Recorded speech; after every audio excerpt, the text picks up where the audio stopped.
ഗാസയിലെ യുദ്ധത്തിന് അന്ത്യം കുറിക്കാനുള്ള അമേരിക്കൻ പ്രസിഡന്റ് ഡൊണാൾഡ് ട്രംപിന്റെ നീക്കത്തിന് തിരിച്ചടിയായി ഇസ്രായേൽ പ്രധാനമന്ത്രി ബെഞ്ചമിൻ നെതന്യാഹു. ട്രംപ് മുന്നോട്ട് വെച്ച 15 സമാധാന പദ്ധതിയിലെ പ്രധാന വ്യവസ്ഥകൾ അംഗീകരിക്കാൻ കഴിയില്ലെന്ന് ഇസ്രായേൽ മന്ത്രിസഭാ യോഗത്തിൽ നെതന്യാഹു വ്യക്തമാക്കി. ഹമാസിനെ പൂർണ്ണമായി നിരായുധീകരിക്കുന്നതുവരെ ഗാസയിൽ നിന്ന് ഇസ്രായേൽ സൈന്യത്തെ പിൻവലിക്കില്ലെന്ന നിലപാടും അദ്ദേഹം ആവർത്തിച്ചു. ഗാസയിലെ ഭാവി ഭരണ സംവിധാനം, ഇസ്രായേൽ സൈന്യത്തിന്റെ പിന്മാറ്റം, ഹമാസിന്റെ നിരായുധീകരണം, പലസ്തീൻ രാഷ്ട്രത്തിന്റെ സാധ്യത തുടങ്ങിയ വിഷയങ്ങളിലാണ് ട്രംപിന്റെ പദ്ധതിയും നെതന്യാഹു സർക്കാരിന്റെ നിലപാടും തമ്മിൽ പ്രധാനമായും ഭിന്നത നിലനിൽക്കുന്നത്. താൻ പ്രധാനമന്ത്രിയായിരിക്കുന്നിടത്തോളം ഗാസയിലോ വെസ്റ്റ് ബാങ്കിലോ ഒരു പലസ്തീൻ രാഷ്ട്രം സ്ഥാപിക്കാൻ അനുവദിക്കില്ലെന്ന നിലപാടാണ് നെതന്യാഹു വ്യക്തമാക്കിയത്. ഇതോടെ ഗാസയിലെ യുദ്ധാനന്തര രാഷ്ട്രീയ സംവിധാനത്തെക്കുറിച്ചുള്ള അമേരിക്കൻ പദ്ധതിക്ക് മുന്നിൽ വലിയ രാഷ്ട്രീയ തടസ്സമാണ് ഉയർന്നിരിക്കുന്നത്. ഹമാസ് ആയുധം ഉപേക്ഷിക്കുന്നതുവരെ ഇസ്രായേൽ പ്രതിരോധ സേനയായ IDF ഗാസയിൽ നിന്ന് പിൻവാങ്ങില്ലെന്നും നെതന്യാഹു പറഞ്ഞു. ഇസ്രായേൽ സൈനികർക്കോ സാധാരണ പൗരന്മാർക്കോ നേരെ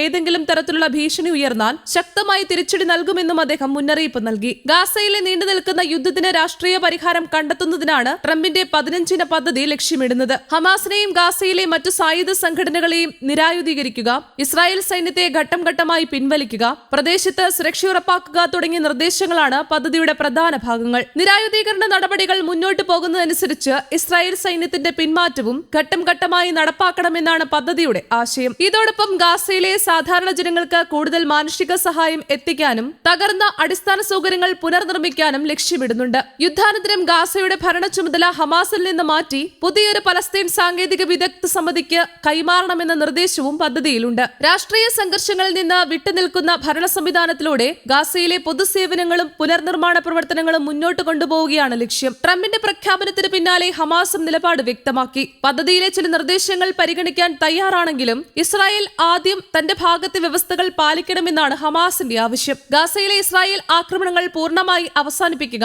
സൈനികരെ പിൻവലിക്കുക, ഗാസയിലേക്ക് ആവശ്യമായ ഭക്ഷണം, മരുന്ന് ഉൾപ്പെടെയുള്ള മാനുഷിക സഹായം തടസ്സമില്ലാതെ എത്തിക്കുക തുടങ്ങിയ ആവശ്യങ്ങളാണ് ഹമാസ് മുന്നോട്ട് വെച്ചത്. ഇസ്രായേൽ നേരത്തെ അംഗീകരിച്ച വെടിനിർത്തൽ വ്യവസ്ഥകൾ പൂർണ്ണമായി നടപ്പാക്കണമെന്നും ഹമാസ് നേതാവ് ബസേം നയീം ആവശ്യപ്പെട്ടു. അമേരിക്കയും മധ്യസ്ഥ രാജ്യങ്ങളും നെതന്യാഹുവിന്റെ സർക്കാരിന് മേൽ സമ്മർദ്ദം ചെലുത്തി കരാർ നടപ്പാക്കാൻ ശ്രമിക്കുമെന്നാണ് പ്രതീക്ഷിക്കുന്നതെന്നും അദ്ദേഹം വ്യക്തമാക്കി. ഗാസയുടെ യുദ്ധാനന്തര ഭരണമാണ് ട്രംപിന്റെ പദ്ധതിയിലെ മറ്റൊരു പ്രധാന ഘടകം. ഹമാസിന് പകരം പുതിയൊരു ഭരണ സംവിധാനം കൊണ്ടുവരികയും അതുവഴി ഗാസയിലെ സാധാരണ ജീവിതം പുനഃസ്ഥാപിക്കുകയും ചെയ്യുകയാണ് പദ്ധതിയുടെ ലക്ഷ്യം. ഗാസയിലെ ജനങ്ങൾക്ക് അടിസ്ഥാന സൗകര്യങ്ങളും ആരോഗ്യ പരിചരണവും ഭക്ഷണവും മറ്റ് അവശ്യ സേവനങ്ങളും ലഭ്യമാക്കുന്നതിനൊപ്പം പ്രദേശത്തിന്റെ പുനർനിർമ്മാണത്തിനും അന്താരാഷ്ട്ര പിന്തുണ ഉറപ്പാക്കേണ്ടതുണ്ട്. എന്നാൽ ഹമാസിന്റെ ഭാവി പങ്ക്, ഇസ്രായേൽ സൈന്യത്തിന്റെ സാന്നിധ്യം, ഗാസയുടെ രാഷ്ട്രീയ നിയന്ത്രണം തുടങ്ങിയ വിഷയങ്ങളിൽ വ്യക്തമായ ധാരണയിലെത്തുന്നത് ഇപ്പോഴും വലിയ വെല്ലുവിളിയാണ്. പദ്ധതിയുമായി ബന്ധപ്പെട്ട് ഏറ്റവും സങ്കീർണമായ രാഷ്ട്രീയ വിഷയങ്ങളിലൊന്നാണ് പലസ്തീൻ രാഷ്ട്രം. ഗാസയും വെസ്റ്റ് ബാങ്കും ഉൾപ്പെടുന്ന ഭാവി പലസ്തീൻ രാഷ്ട്രീയ സംവിധാനത്തെക്കുറിച്ച് ചർച്ചകൾ നടക്കുന്നതിനിടെയാണ്